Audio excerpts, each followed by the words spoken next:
To Toni TV, inspiring people across the planet to be a little kinder and a little more gentle with each other, delivering inspirational TV, one story at a time, from my lounge to yours. I'm your host, Toni Lontis.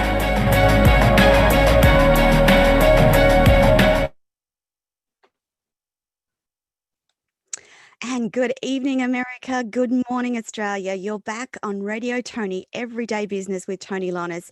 And I am really excited today to have a wonderful ex-Australian guy by the name of Matthew Pollard. But before I introduce you to Matthew, just a quick reminder, Radio Toni has its own website, and you can find out all about our guests, all their links and where to connect with them on radiotoni.com. Radio Toni also has its own Facebook page, so jump on and see who's coming up in terms of guests, and you can connect and contact me there directly from Facebook. We are live streaming today into Facebook and LinkedIn, so thank you for our live audience for joining us today. Now, this amazing guest we have today is a guy by the name of Matthew Pollard, and he's been called the real deal by Forbes. He's the best-selling author of The Introvert's Edge, Amazon's 8th most sold book of the week, and Book Authority's #2 best introvert book of all time. Matthew was responsible for 5 multi-million-dollar business success stories, all before he was 30. He doesn't look much older than 30 now, I can tell you. His humble beginnings, the adversities he faced, and his epic rise to success show that anyone with the right motivation and the right strategies can achieve anything that they set their mind to. Today, Forbes calls him the global guru and lists him as the top 30 sales professional across the world. He's also named by Top Sales World magazine as a top 50 speaker. Big Speaker lists him as an international top 10 sales trainer. He's also a best-selling author of The Introvert's Edge, which hits Amazon charts as the 8th most sold book. So without further ado, I would love to introduce you to Matthew Pollard. Good morning, Matthew. Good morning. I'm ecstatic to be here. I'm really happy to have you on the show this morning, and it's amazing to be able to talk to a fellow Aussie in Texas from Australia and streaming live from San Francisco, if that makes any sense at all. It's a privilege to have you on the show today, and we will start the show. I want to know about you and your tough childhood. Let's start with what happened in childhood. Yeah, sure. So, I mean, a lot of people, I think it's an important place to start, because I think a lot of people see me speak in interviews like this from stage because, I've won all these speaking awards, and they're like, that's it. That person must have that natural gift of gab. They can just go out and they can, they can just string a sentence together and just nail a sales presentation, nail a presentation, period. And the truth is, that is not who I was growing up. I mean, I had a reading speed of a 6th grader in late high school. Luckily enough, I was diagnosed with Irlen syndrome, which basically means I put on a pair of colored lenses and miraculously I can learn to read. Now, I couldn't read like everyone else. I could start the process of learning to read, which basically meant the first, the last 2 years of high school were an absolute hustle for me. But luckily enough, I got to, the top 20% of my state. But I mean, I was exhausted. I had no idea what I wanted to do with my life. And not to mention, I'd been dealing with being the slow kid the whole way through. And then I was the slow kid, funny colored lenses, braces, and bad acne when I was graduating. I mean, I was really introverted because of all of that. And I got to the end of the year and I said to my family, and they could see it too, that I just didn't have it in me to go to university right away. I needed to take a year off to find myself. Break. Yeah. So, I mean, now, I grew up in the outer suburbs of Melbourne. So, and I'm talking, it was a 45-minute drive to the city when there was no traffic at 8, 6 o'clock in the morning. So, Yeah. for me, my dad had broken his back 80 hours a week supporting the family. There was no way I was going to be the guy sitting on the couch watching Oprah, which the guy across the road actually did.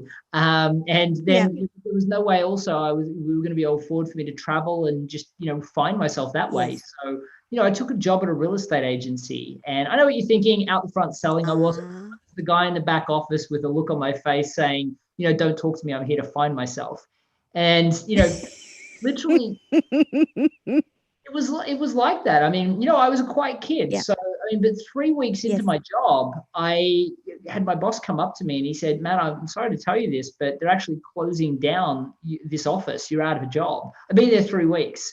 So here I am coming into Christmas. And, for the American audience that are listening, Australia is a little bit different than America. It's summer and Christmas at the same time. So we take about a month off at Christmas. Most people go away on the 20th of December and they don't come back till the 15th to 20th of January. So here I am with no job, promising my father I'm going to support myself. And the only jobs I could find in the classifieds back then, this was well before Seek in Australia, or, the job search networks, if you like, online, the only jobs I could find were commission-only sales roles. And as you can imagine, that was terrifying for me. Oh, my goodness. Yeah. I'm getting it. Well, so it was terrible. I mean, so I'm confronted with this, but, there were 3 jobs in the paper. So I applied to all 3, expecting to get turned down by all of them. I got the job at all 3. Now, it turns out they hire everybody. My manager had this saying, we throw mud up against the wall and we see what sticks. It's just, trial by fire. But what happened is, so I took a job at a business-to-business telecommunications company. And, I got put in the business team predominantly because I wore a suit to the interview. No one else did. And I mean, it wasn't a great suit. It shined in the sun. It was just one of those horrible black materials. Lime green shirt, post office red tie. But it got me the job in the business team. And after 5 days product training, I got thrown on Sydney Road in Melbourne, Australia, and got told to go sell. And so I went to walk in the first door and I had this realization, I don't know how to sell. No one showed me. No one told me what to say. I didn't know what to say when I walked in the door. So I just took a deep breath and I walked in anyway. And luckily enough, I was actually politely told to leave. Now, shortly after that, I was less politely told to leave. Then I was sworn at. Then I was told to get a real job. It was always my personal favorite, right? I mean, it was the only job that I could get. But, people lovely, especially in Australia coming into Christmas time when they're all trying to shut the business for their month off. So it was pretty tough. And, I went door after door. That just kept happening until my 93rd door where I made my first sale. And I remember I made about $70 and I was ecstatic for about 45 seconds. And then I had that realization, I could do this again tomorrow and the next day and the next. And it just wasn't okay for me, right? But I think what happens is a lot of people that are listening, that we've all heard of that, fight or flight, right? We either quit and give up, which is, I mean, I was a member of 20 people in my training group and I was one of 3 that showed up for day 2. So, people quit those kind of roles. Why a lot of people give up in their own businesses as well. And, or, the ones that survive, they're the hustlers, right? The ones that have got that grit, the staying power, they're going to just push through. The problem is that neither of those were happy paths for me. Like that would have meant my year was going to suck. So for me, I took a step back. I just had to realize that sales had to be a system. Because if it wasn't a system, my year was going to be terrible. So I took a step back and I went, well, okay, how would I learn this system? And I thought, well, I could pick up a Brian Tracy or a Zig Ziglar book, but remember my reading speed issues. It would have taken me a year to read it, let alone apply it.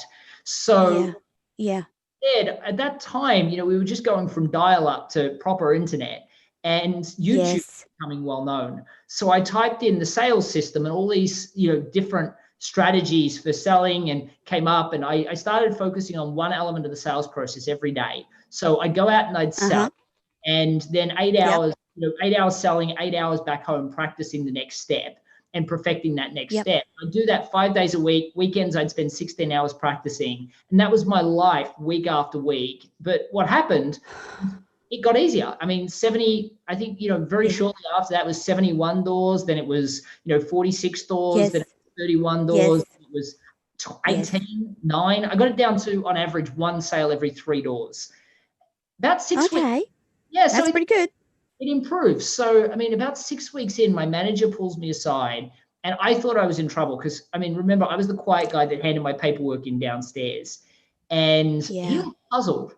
And he said, this was back in the days you get the monthly sales report. And he said, we just got our national Yeah. sales report. And it turns out you're the number one salesperson in the company. And this was the Oh, largest wow. marketing company in the Southern Hemisphere at the time. So Yeah. that success took 6 weeks. And then, after that, of Yes. course, they promoted me because they think everybody that can sell can manage. Not true. My training group, nobody came back day 2.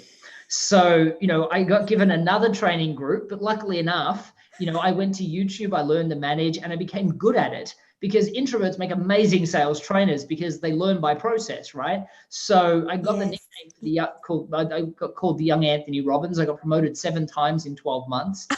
And about a year later, Wow. I made the decision to start my own business. And I mean, if you fast Yeah. forward just shy of a decade, I've been responsible for 5 multi-million-dollar success stories. Yes. Yeah, which is phenomenal. So I just want to touch back on, what is your definition of an introvert? Well, so I think that psychologists have made it way too confusing, like way too confusing. Uh-huh.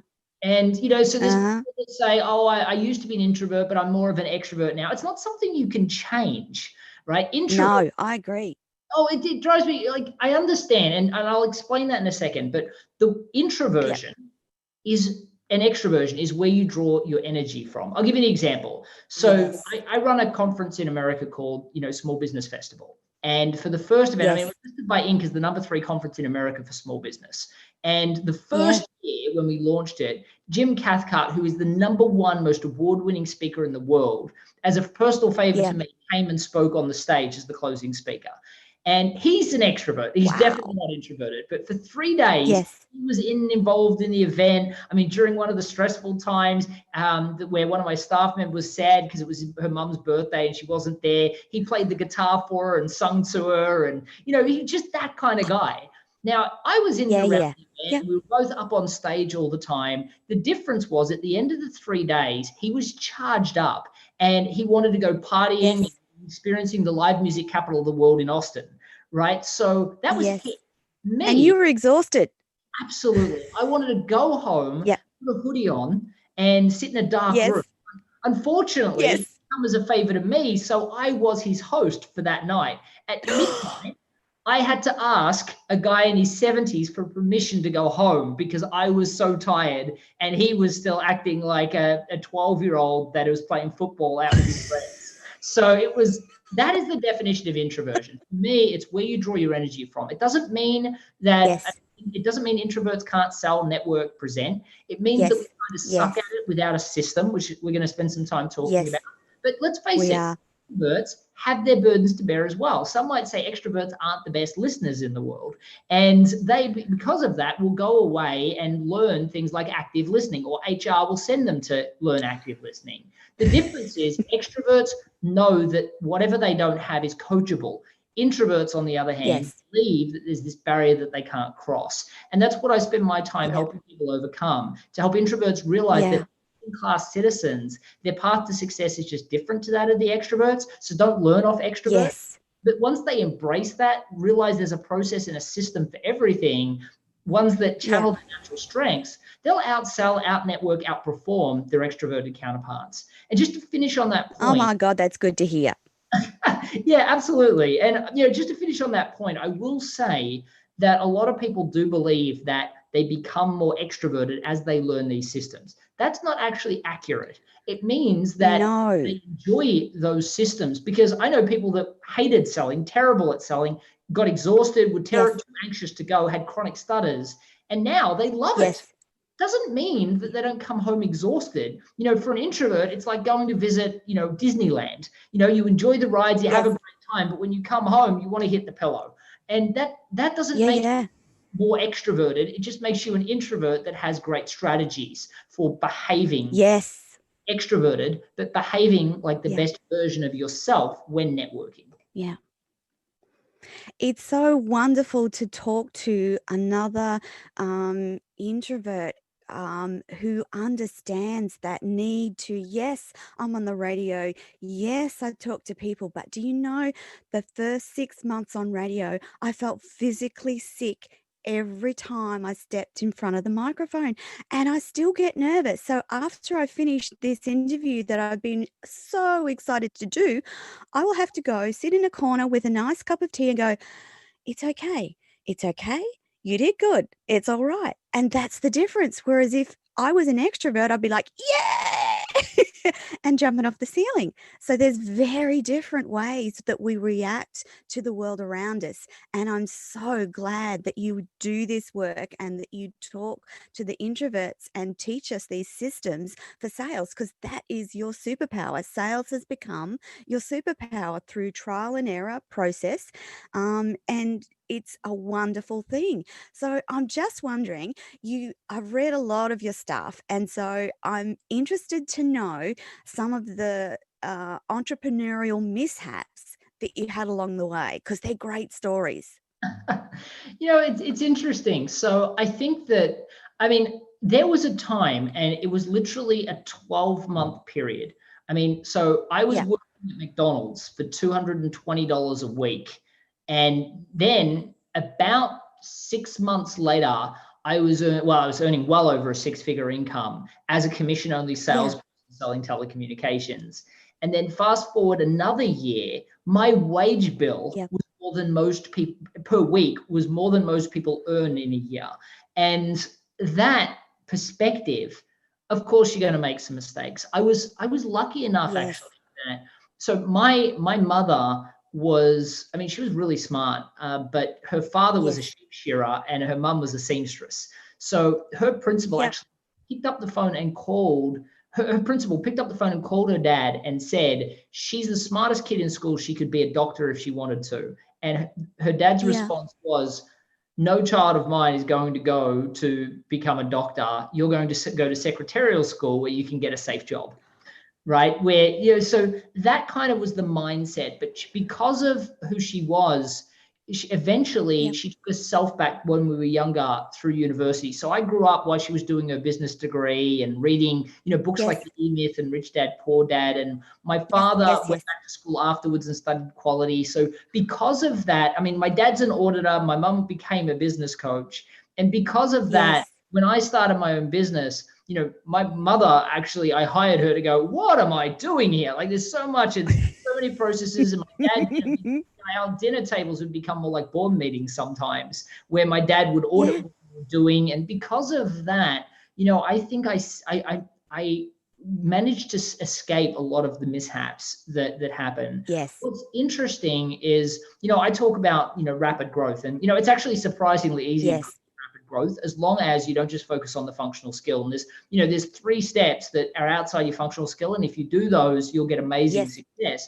The truth is, though, you can actually create rapid growth out of anything, but there's nothing worse than a rapid growth business with customers you don't like and a business you can't stand. So we can talk about that later. But the thing that I will tell you is there's also nothing worse than a rapid growth business where you don't have great business systems to back it up. So one of the things that I became very, very focused on, and it, is that when I started to run the business, I would train salespeople, they would go out and sell. And then I ended up the process guy, right? I was making sure all the systems in the back end ran. I would, with telecommunications, I would literally work out whether we could optimize the tray system for paperwork to go through, because it would save me tens of thousands of dollars if we could optimize it. So because of that, I very young became that. I think the biggest mistake that I made was actually getting behind a business that I didn't love. I mean, the thing was, and I remember back to, it was 2007, I won the Young Achiever Award in Melbourne. And then I remember going home, and my whole life had been about proving to other people that I was good enough, right? Because I was the slow kid. And because of that, I was earning good money. And I think I felt like I had a little bit of an imposter syndrome because I was now succeeding and who was I to succeed? And sure, I'd earned it. I mean, now I look back, I hustled more than anyone. When everyone else was partying between, up to university and around university, I was working 80 hours a week. So I earned all the success that I got. But, I remember going home and going, gosh, if somebody mentions one more call rate to me, I'm going to go insane. If this is what success looks like, I mean, I had a 270-degree view. I lived in Eureka Tower in Melbourne, Australia. I had multiple cars sitting in the in the car park downstairs. I had everything that I could possibly have wanted for a poor kid that couldn't afford, to do anything, because he was working at McDonald's and paying his own way. Yes. Huge accomplishment. And yet I was still miserable. So the thing that I think Jim Matthew, Carrey's got a great quote about that. Sorry, go for it. I was just going to say, how do you think the culture in Australia, that tall poppy syndrome, plays into our minds from an Australian perspective? Americans, they don't have it. They just don't have it. But us Aussies, they'll cut you off at the knees as soon as you look like you're going to be successful. Did that play into your mind when you'd reached that level of success? I will tell you, I remember going out and buying my first sports car, and within a month, parking it in the back of my office, it got keyed. It was just things, I remember the first time that I finally got it fixed, and the first time that I drove it back to my hometown to visit my family, a similar thing happened. So, yes, those things happen. Jealousy is a big issue in Australia. But there are positives and negatives to both sides. For instance, Australia, we do have tall poppy syndrome. That's something that, I'd like to think that Australians are trying to get better at. But I think that one of the biggest hurdles, though, the thing I do like, though, is when you are trying to make a go of it, that Aussie battler thing really plays. So everyone wants to see you succeed. Everyone's pushing, but gosh, don't succeed, because if you do, I'll feel bad. So I'll need to bring you back down a peg. Right, that is the Australia. Australia has that mateship Aussie battler, but no one likes a general, right? So that's kind of the Australian ideology, and the American ideology is very different. The American ideology, and there are specific states that are different to this, and I'll explain that in a minute. But the US mentality is when you say you're going to start your own business, no one wants to support you. They say, it's best just to stay in your safe job. And then when you succeed, you're a superhero. Now, there are a few states that have now got behind this entrepreneurial vibe, the startup cities, if you like. And the technology industry has been a big vibe for that.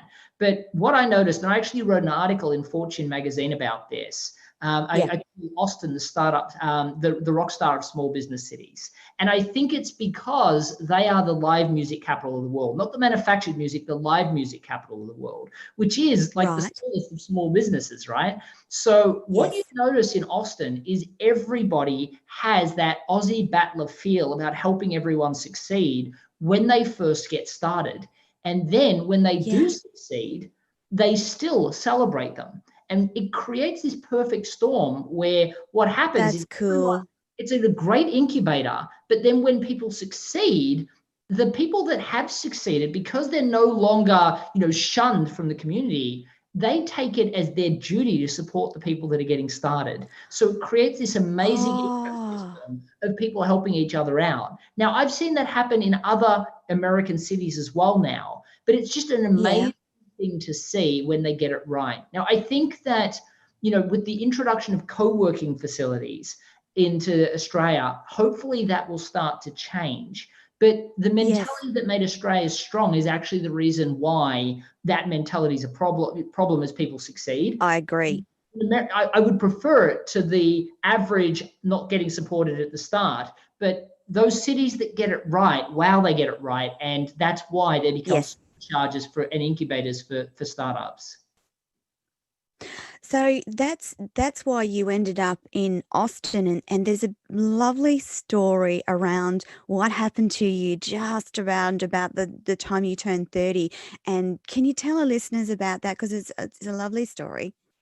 You mean my midlife crisis? So that one. That one. So what happened is, so I remember getting to, gosh, I would have been 28.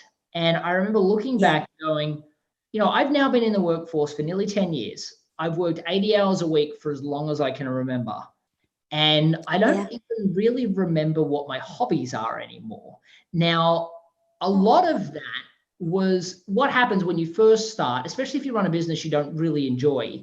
you make money for the sake of it, and then you buy toys that you don't really need to fill that gap in your soul. And you can make amazing money doing what you love. That's what I learned. And gosh, I wish I learned it sooner. So one of the biggest exercises, and for those people listening, I've got 2 podcasts actually, the Introverts Edge, which will be one that you'll be able to experience introverted titans that'll really help you see that you can be successful. But in Better Business Coach podcast, I actually have an episode called Forget About Goals, Why is the Key to Success? And I help people realize that they inherit their goals from their mother, their father, their drunk roommate they had in college.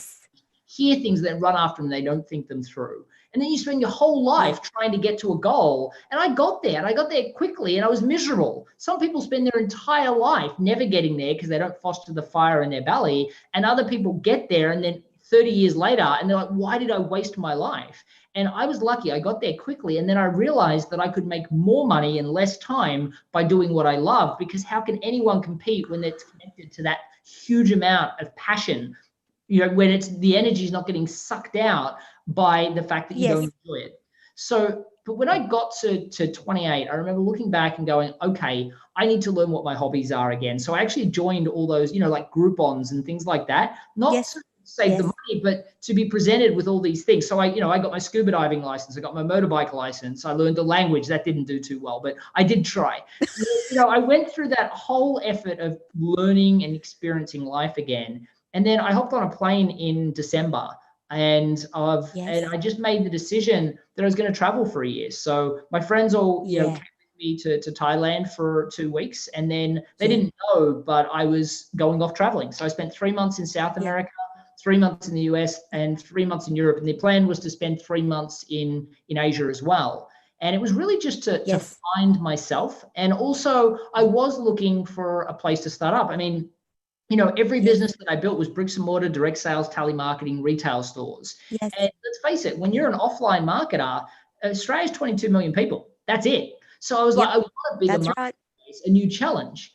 So what actually happened was, in South America, I loved South America. It was a wonderful place, some great people. Loved Argentina specifically, but they're having a lot of political issues and things that made business probably the wrong mistake. It would have been a horrible place to start. Brazil was interesting, but in truth, I love speaking English, and I had enough trouble learning how to spell and read in English. I was like, no, it's going to be English. So fair enough.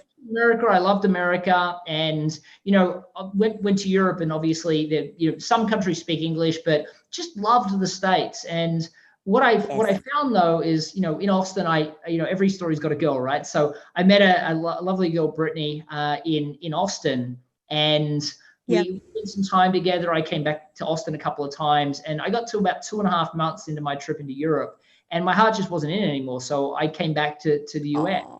So I spent 3 months back in Austin, loved the city, and then made the decision that I was going to go back, get my, what they call an extraordinary talent green card, which are like hen's teeth to get. I was very lucky to get it.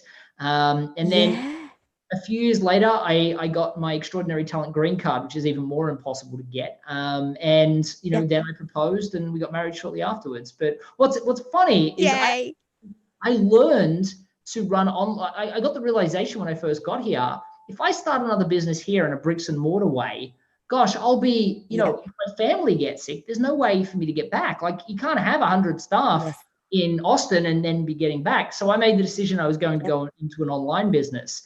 And what was funny is that, I didn't even know how to change the word "the" to the word "they" on a website. And literally within the space of 2 months, I synthesized what I knew about offline with online. And, less than a year later, I was an award-winning blogger listed by Evan Carmichael as one of the most retweeted business coaches on Twitter. Everything that you see of all my accolades, it's because of my online presence. And I mean, I'm a guy that couldn't even spell, right? So it's, for people that are scared of online, and I'm almost embarrassed to say that I thought it was I told myself it was a scam, because there was no way I was going to do it. And then when I embraced it, everything took off. And now I tell people all the time, you've got the right message and the right stories, you technology, psychology, and strategy to get your ideal clients from all over the world. Absolutely. Yeah. Yep. There's such growth in the online sphere that it's exciting to watch and hear and see what everyone's doing. And if you go out into like the real world, then it's I don't think it's as fast or as rapid. And that leads me to your system called the rapid growth system, and it's pretty special. And before we talk about the book, I really would love you to tell everyone about the rapid growth system, how you come, what it's about, etc. Yeah, sure. So I think the important thing is that the reason why the rapid growth system exists is because, I learned to sell as a cold caller. So I created a Yeah. sales system. But when I started my own business, I mean, if you've got no one to sell to, it's kind of pointless, right? So you need to learn Yeah. how to market. Now, if you learn to market, and you then most, and the funny thing is, you see this happening in corporations all the time. The marketing people Yeah. are a silo and the salespeople are a silo. They don't like each other. The marketers don't respect the salespeople because they see them as undegree qualified. And the salespeople are like, you've never even sold to anyone. So what do you know about the customers? And because of that, they don't communicate. So I was able to Yeah. bring those two together, which very few business owners can. And because of that, I was able to create rapid growth businesses in Australia. When I came here, I synthesized online marketing with offline marketing and everything that I knew Yes. about direct sales with inbound sales. Now, again, most online people don't like offline people and don't respect them, and vice versa, right? The offline people think the online Yes. people are too scared to pick up the phone or just walk into a business. So again, I was able to Yeah. synthesize all of that. And, I'm a master in neurolinguistic programming, so the psychology of thought and the written word now. So because Yes. of that, synthesizing all of that together, my goal was to really create a complete system, like an A to Z, where you just follow the bouncing ball. But what I Yes. noticed is that most people's systems just focus on one thing. So what happens is you end up, focusing on this shiny object, maybe networking, and then this shiny object, social media, and then this one around Yes. branding. And the average business owner spends their life trying to piece together all these multiple, often conflicting systems that Yes. they struggle to work out what to do first, what to do second, how it all goes together. It's overwhelming. So I created Yes. more of a step-by-step process. But there are key features that are unique that I invented specifically. And the biggest one is this concept of unified message, which really changes the balance in networking, in online behavior to get people to lean in. I'll give you an example. Yeah. So, when a couple of years ago, I had this client reach out to me. She was a language coach out of California. She taught kids and adults Mandarin. Yes. And, for Yes. years, she'd been doing successful. I mean, she was charging $50 to $80 an hour, but like all markets, Yeah. it started to become saturated. People were moving in, willing to charge $30 to $40 an hour for their first clients. Yeah. You had people that Yeah. were in China offering to do it on Craigslist for $12 an hour, thanks to this global economy we now live in. And then also there were people out of, you were talking about Silicon Valley, San Francisco, people invented technology. I'll teach you English, you teach me Mandarin, we just won't charge anyone anything. So now she's competing again. So she comes to me and she's like, Matt, I need sales training to compete in this crowded market. And I'm like, that's just the spiral at the bottom. Sure, I can teach you some technique to be successful, but eventually they're going to realize they can get what you're giving them, not at the high level value you're giving it to them, but basic Mandarin education for free. So what we need to do is sidestep the battle altogether. So what I did is I looked at all the clients that she'd worked with. And what I realized is there were two executives that she was working with. She helped with much more than language. These were executives being relocated to China, and she helped them understand really three major concepts. The first one was the difference in rapport in China compared to the Western world. Like, Toni, if I was trying to sell you something in America and I was a really bad salesperson, I say really bad because you should never have to ask for the sale. But if I was a really bad salesperson, I'd say something like, do you want to move forward? After a 45-minute meeting, say. And you would say, yes, no, or everyone's favorite, let me think about it, right? Now, if I was going to reach back out to you a week from now, I'd ask you the same question. If you still said you wanted to think about it, I know my chances of getting that sale are less and less. So if I was to go to China, though, they're probably going to want to meet with me 5 or 6 times before they even discuss business. Gosh, they're probably going to want to see me drunk over karaoke once or twice. It's just who they are. So the thing you've got to realize is, they're talking 50 to 100-year contracts. They're not talking about transactional 12 or 24-month deals. So they want to know the kind of person they're doing business with. It's more important than the agreement. So she helped them understand that, the importance of the difference in e-commerce in the Western world versus the East, the importance of respect. Yes. So why learning the language isn't enough. You have to reduce your accent, how to handle a business card and why it matters so much. And I'm like, Wendy, stop. You're doing so much more for these people than just language tuition. What are you doing? And she's like, well, just a few things. I'm just trying to help. And I'm like, this is what I notice all business owners are stuck in. I'm like, you're stuck in your functional skill. Is it fair to assume that as a result of the assistance you're giving these people, they're going to be more successful when they get to China? And she's like, well, yeah, I mean, that's the point, right? Yes. So I said, great, well, let's call you the China Success Coach then. Let's focus on creating a China Success Intensive, which became what we call a Trojan Horse package. But basically, it's a 5-week program that worked with the executive, the spouse, and any children, getting them ready to be relocated to China and be successful when they get there. So she loved the idea. Like, well, who do I sell it to? I said, well, who do you think your ideal client is? And she's like, well, obviously it's the executive, they're getting relocated. I'm like, yeah, I mean, I'm terrified moving from Australia to the US. It makes sense, but it's not your ideal client. And she's like, well, the company will pay. I'm like, yeah, I mean, they have often millions of dollars riding on an executive being successful. It's still not your ideal client. So frustrated, she's like, well, who then? I said, your ideal client's the immigration attorney. She's like, what? And I said, you think about it. These people make $5,000 to $7,000 for all the paperwork, all the bureaucracy that comes with doing a visa. They've got to pay for getting a client, which is cheap. They've got to, hustle to get that client, do all the, hire staff and office space. They'd be lucky to make $3,000 a visa. I said, so just offer them $3,000 for a successful introduction. They loved the idea. They were like, double my profit for a simple introduction. What do we have to say? Well, all she had to do is say, congratulations, you've now got your visa. I just want to double check you're as ready as possible to be relocated to China. And they would say, overconfident executive, I think we're good. We got our place sorted. We're learning the language. Kids are getting pretty good at it too. We've got our visa now. I think we're good to go. And they just respond with, there's actually a lot more to it than that. I think you need to speak to the China Success Coach. When you then get on the phone with the easiest sale in the world, I mean, these people were terrified to go. The organization was motivated to make sure they were a success. She then got on the phone and sold this. After a $3,000 commission, she made $27,000 for the easiest sale in the world, as opposed to hustling every day trying to convince people to charge $50 to $80 an hour. Think about how much easier the sales process is, right? So the focus is you start by saying, what are the things that I do outside the scope of my functional skill? Then what are the higher level benefits of that? For Wendy, it was rapport, e-commerce, respect, relationship. The higher level for that was China Success. For me, I mean, I'm a business coach, a branding expert, a social media strategist. I'm a master in neuro-linguistic programming. I mean, I'm too many things, and truthfully, nobody cares. They don't care how hard it was for me to learn those things. They don't care how long it took me to learn them. But when I say I'm the rapid guy, and I work with introverted service providers to help them obtain rapid growth, the simplicity of that message gets me heard in a crowded marketplace. You then take that framing and niche it down, like the China Success Coach for executives relocating, or me, as I said, with introverted service providers. It makes you the only logical choice to a smaller few.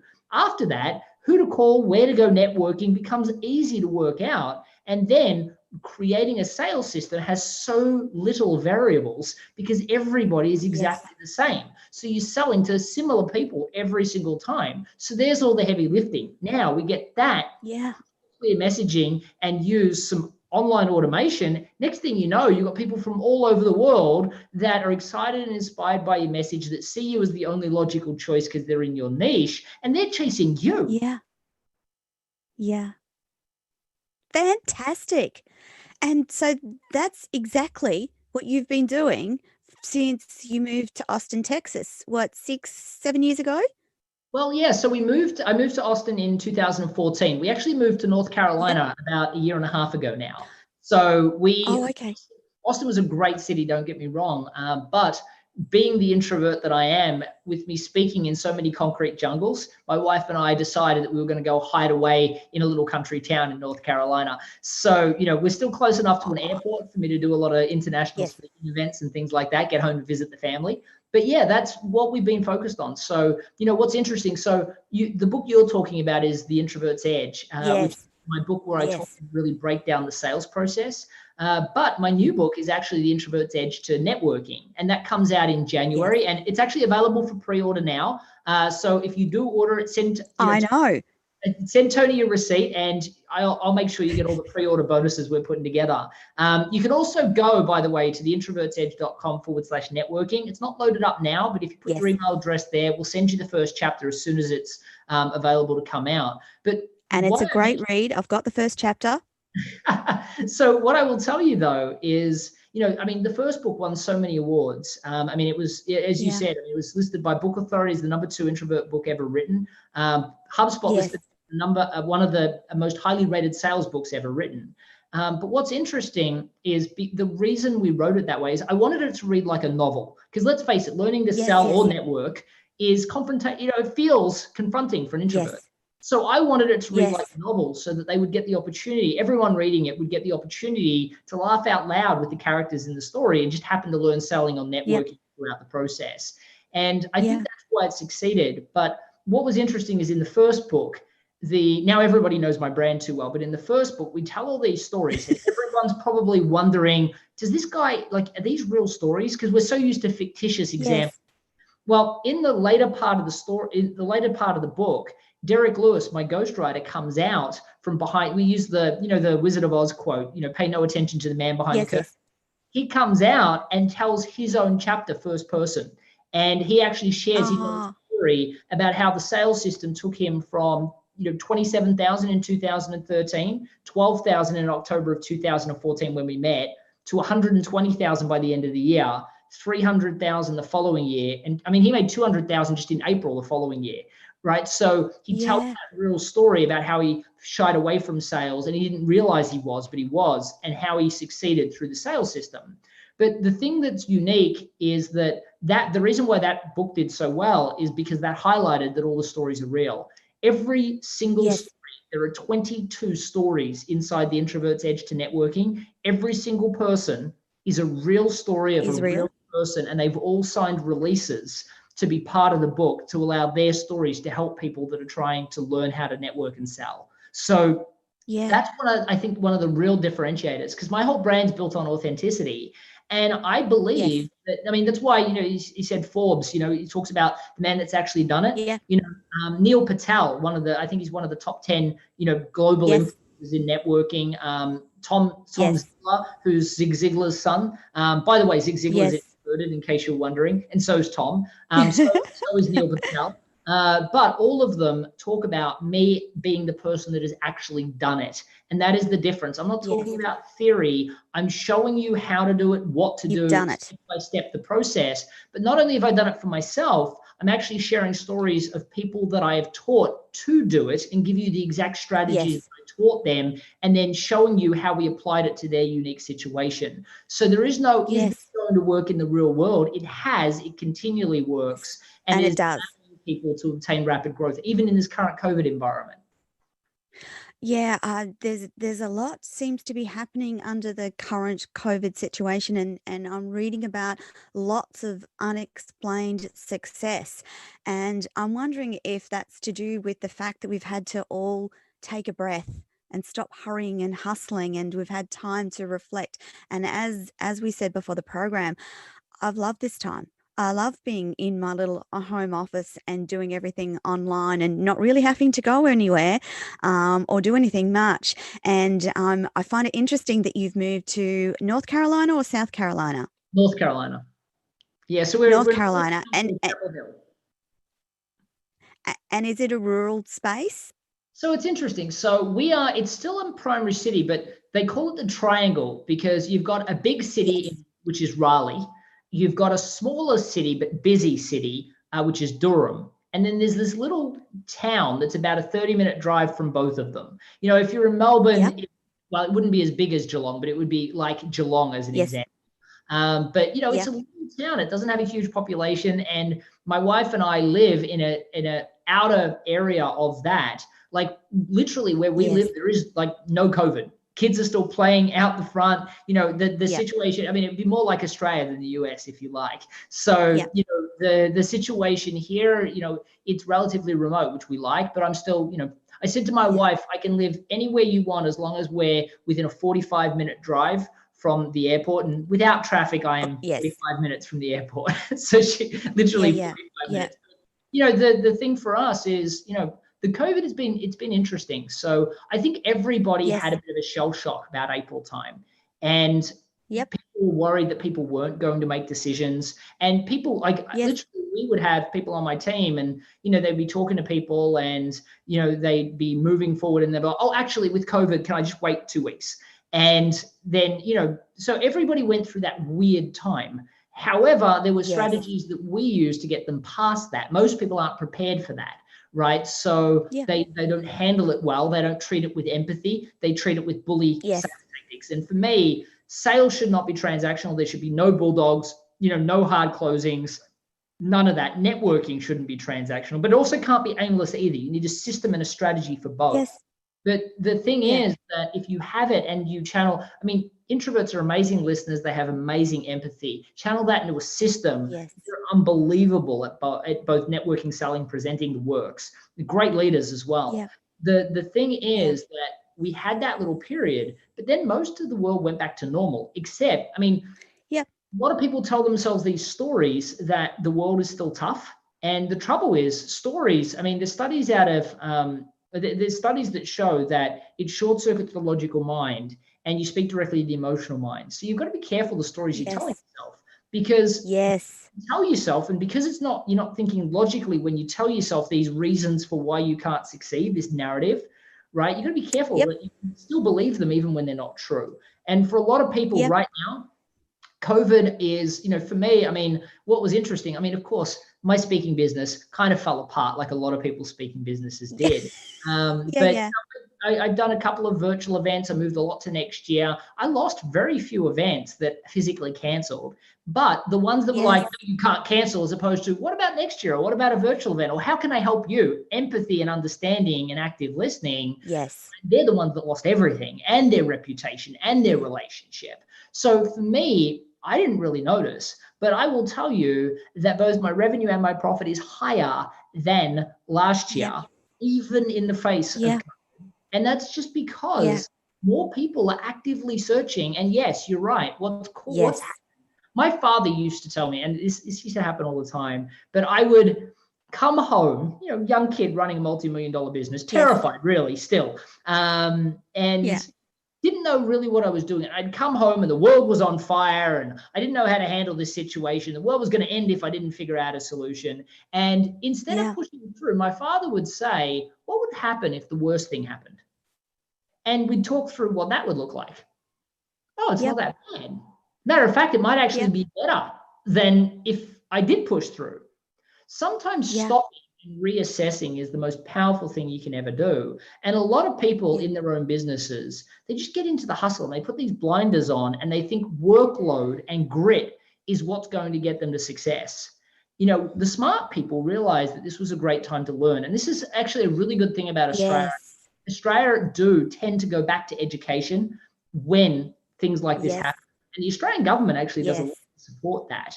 In America, the smart people go back to education, but there are a lot of people that just get stuck in this spiral and can't see a way out and watch the news way too much. Listen, before we run out of time, Matthew, I just want to go back to your next book, the Introvert Edge series, and it focuses on networking.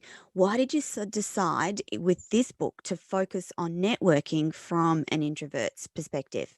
Well, I think if you were to ask an introvert what are the things they struggle with most or that they're worst at, the first thing that would come to mind is sales. So I went, you know what, I'm gonna jump that beachhead first, because for me, or charge that beachhead, I should say. But for me, if I'm going to charge, if I had have written that one, if I had have written networking first, I don't think I would have written the sales one next, because for two reasons. One is that, you know, network is a much bigger topic, right? So it would have opened up to a whole different audience. But secondly, you know, I literally in the book say that introverts outsell extroverts, and I fully expected to get slammed publicly for saying it, except for the fact that didn't slam me. Like Jeb Blunt, who's one of the biggest sales trainers in the world now, wrote the foreword for my next book going, I'm an introvert, but Matt was the first one to truly own it, not be terrified to say it out loud. Yes. Right? So yes. the big thing was it was hugely well reviewed, and it succeeded really well. And I went, well, what is the next most important Yes. topic? And the truth is, I only write topics that I know really well. Like, we don't have kids. Yes. So if I was going to write the Yeah. Introvert's Edge to parenting, it wouldn't be incredibly authentic, and I wouldn't have many stories to tell. So, Yeah. if Yeah. I was Yeah. about what everybody else was doing wrong in parenting, I'm pretty sure that wouldn't get rave reviews. So for me, Yeah. I pick topics that I have a lot of experience with. You know. I moved to the US not knowing a soul. And Yeah. in the space of 12 months, I was invited to events as one of the most connected people in the city. And I had to Yeah. create, what was interesting is I didn't like the networking process, the way that I'd researched Yes. it. The elevator pitches felt Yes. contrived. I didn't like that framing, and I wanted to focus on authenticity. And it was the first time I'd really had to sell myself. Until then, I was selling products and services, so it was very different. So I actually created my own networking process. So it was the one that I had the most experience to focus on next. It was the one that I felt like was the most relevant. But it is a series, right? So the Introvert's Edge to Networking. But the truth is that, I'm one of the top 50 speakers in the world now, according to a lot of different websites. So there will be a book on that coming, but eventually I'm opening it up. My plan is to open it up to other authors, to give them, topic matter experts that can help introverts. This was never supposed to be about me. The goal is that I want to see introverts succeed. And at the moment, I'm the one leading the charge with the things that I know about. But as soon as that's Absolutely. Absolutely. I'm excited to open the doors to other people. Because there's specific challenges that you have to deal with that only another introvert is going to understand what that's like, and the processes that you have to go through to make you get up in front of an audience and speak, get in front of a microphone, put yourself out there. There's a different process for introverts, and it's just been wonderful talking to you and having such a prominent introvert to talk to about the intricacies of being an introvert. So before we run out of time, and we've got 3 minutes left now, I want to know how people can connect. Let's tell the audience how they can connect with you, where they can get the book, and those things that will make a difference in their life. Absolutely. Well, thank you for asking. So firstly, I put a ton of free content out online. I mean, I learned on YouTube, so I do my very, very best to return the favor. So you can go to YouTube, you can find a ton of free content on helping you succeed as an introvert. You can check out the Introvert's Edge podcast, which has a ton of amazing introverts that you wouldn't expect to be introverted, sharing their amazing stories. Connect with me on LinkedIn, Facebook. I share a ton of content there as well. Also, MatthewPollard.com is my website, but you're welcome to go to introvertsedge.com. My publisher hates me when I say this, but you don't need to buy my first book on selling. The first chapter literally breaks down selling for an introvert and outlines the first 7 steps. So one of the things I tell people all the time is, if you do nothing more than grab that 7-step outline, look at what you currently say and put it into that, you'll realize that you say a bunch of things out of order and you say a bunch of things that don't fit. Stop saying that to customers. Then fill in the gaps, which will be around questioning and storytelling, and you'll double your sales in 60 days just with that. Then I would recommend you can also go to the Introvert's Edge, MatthewPollard.com/growth. And there you'll be able to download a template to create your own unified message and discover your niche of willing to buy clients. And then thirdly, I mean, my new book, The Introvert's Edge to Networking, that comes out in January, but it is available for pre-sale now. If you pick up a copy, feel free to reach out to me on LinkedIn, send me a receipt. I hope you don't mind me volunteering you, Toni, but forward them to Toni and she'll forward them to me. And I'll make sure that you send through your email address and a photo of the receipt, and we'll make sure you get access to all the pre-bonuses. And, if you look at the bonuses in the back of the first book, we put a ton of bonuses out to help.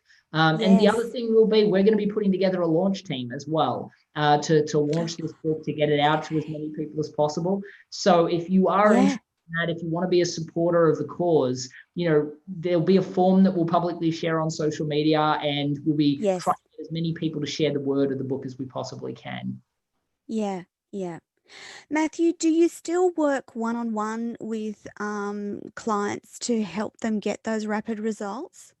Yeah, I do. So I do work with a small group, and it really is. I only work with about 3 or 4 Yes. clients a month. Now, I Yeah. only work with people on really short-term engagements. But what I notice is Yep. once the strategy's done, once they're starting to implement it, they're already getting that momentum. They don't need Yes. someone of my caliber anymore, right? So they really Yeah, just yeah. need to hold their hand. And a lot of people don't even need that. They're kind of self-motivated now. Yeah. They've got that strategy. So once they're getting Yeah, yeah. results, that's the end of the engagement. So I do work with 3 to 4 clients a month. I do work with people on a short-term basis, but my online academy, my Rapid Growth Yes. Academy, so many people go through Yes. that, and they get the Yeah. same results. So a lot of people, they feel like they need to work with me one-on-one. The truth is that they probably Yeah, don't. yeah. The online academy Don't. still Yeah. has me Does there lots. helping them. There's a lot of support there. But yeah, I Yeah. definitely do. And you'll get the opportunity that if you do find your way into my world, right? If you want to say, no, I really want to work with Matt, you'll be able to find a way to You'll reach get. out. We can get on a phone and have a Yeah. chat Yeah. about it. That Yeah. said, there are so many things you can do yourself. There's so much free content out there. Absolutely. Remember, I learned to sell watching YouTube videos. So there are Yeah. so many things you Google can do. things. Absolutely. So, if I can help you cut the learning curve because you want to move further faster, if you've got a really cool Yes. story, I mean, of course I write books. So, I look for great Yeah. stories of cool businesses Yep. or the people. I love Yep. bringing people back from the brink because they make for great stories to share later. I've had so many people say, you Yes. can't share my story. And then after they're now multi-million-dollar businesses, they're like, you can share my story. I'm good with that. So Yeah. the Yeah. goal Yeah. for me is just to help as many people as possible. And I like working with great people. So if you're, an abundant thinker that really feels like they've got something Reach out to to help Matthew. people with, feel free, reach out. Matthew, we are completely out of time. It has been an absolute privilege, and I'm so grateful that you agreed to come on my show today. Reach out, people, to Matthew Pollard, especially if you're an introvert, because that's what got me in. Matthew, thank you for your time today. Very much appreciated. This is Toni Lontis on Radio Toni Everyday Business, and that, my friends, is your lot for today. Thank you so much, Matthew. We'll see you all next week. Bye for now.